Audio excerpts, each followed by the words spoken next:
আমি বিফলে জনম গুয়াইন।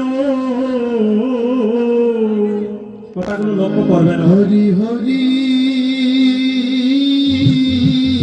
কীর্তন বাবা 2-4 পদ পরিবেশন করলেই শেষ হয়ে যাবে, কিছুই বোঝা যাবে না।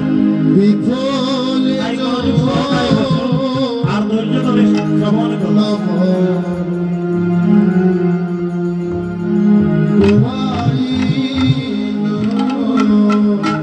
মনুষ্য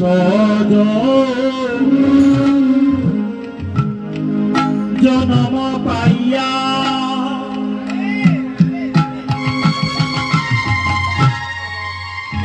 রাধা কৃষ্ণ